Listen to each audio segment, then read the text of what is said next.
પશ્ચિમ કચ્છ માંડવીના ભૂકંપનગરી વિસ્તારમાં પશ્ચિમ કચ્છ એલસીબી ટીમની કડક કાર્યવાહી કરવામાં આવી છે.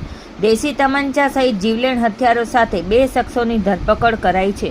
આઈજી ચિરાગ કોરડિયા અને એસપી વિકાસ સુંડાના માર્ગદર્શન હેઠળ LCB PSI MH Sanol, ASI Devjibhai Maheshwari, Surajbhai Vegda અને તેમની ટીમે કાર્યવાહી કરી હતી. એલસીબીએ માંડવીના ભૂકંપનગરી વિસ્તારમાં દરોડો પાડી દેશી તમંચો, જીવતો કારતૂસ, એરગન અને અન્ય જીવલેણ હથિયારો સાથે 2 શખ્સોને ઝડપી પાડ્યા છે. પોલીસે અહેજાજ અહેમદ બુખારી અને મુશરફ બુખારીની ધરપકડ કરી છે, જ્યારે અન્ય ઇસમ રજાકમિયા બુખારીને ઝડપી પાડવા કાર્યવાહી હાથ ધરવામાં આવી છે. રોડા દરમિયાન 3 છરી, 2 ધારિયા, કુહાડી, કરવત, લોખંડના પાઇપ અને 2 મોબાઈલ ફોન સહિતનો મુદ્દામાલ કબજે કરાયો છે.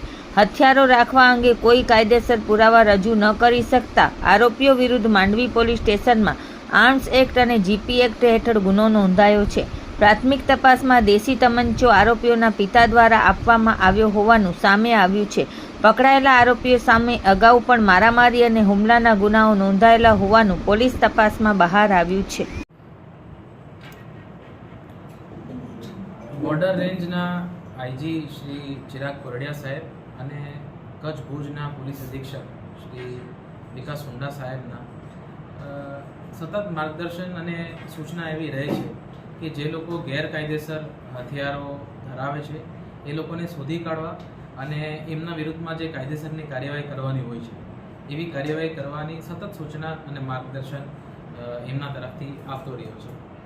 એ અનુસંધાને એલસીબીની એક ટીમ ગઈકાલ રાતના માંડવી વિસ્તારમાં જ્યારે પેટ્રોલિંગમાં હતી તો એમને એવી હકીકત બાતમી મળી આવતા ભૂકંપનગરી નામની જે જગ્યા છે માંડવીમાં એ વિસ્તારમાં રહેતા એજાજ અહેમદ રજાક મિયા બુખારી અને એમના ભાઈ મુશરફ રજાક મિયા બુખારીના જ્યારે રહેણાંક મકાનમાં તપાસ કરવામાં આવી ત્યારે એ લોકો બંને મકાનમાં હાજર મળી આવ્યા હતા.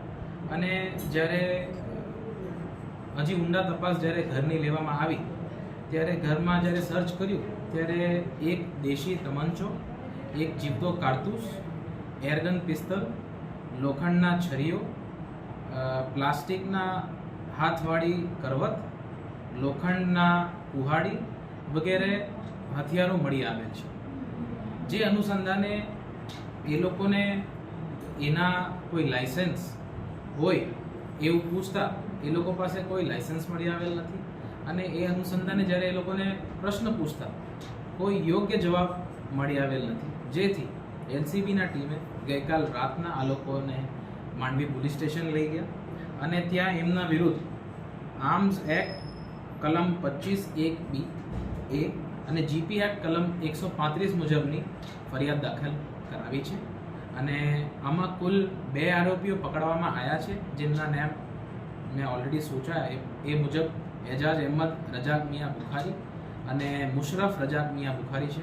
અને એક આરોપી હજી પકડવામાં બાકી છે, એ રજાક મિયા અબ્દુલ અજીજ મિયા બુખારી, જે આ 2 ભાઈઓના ફાધર છે.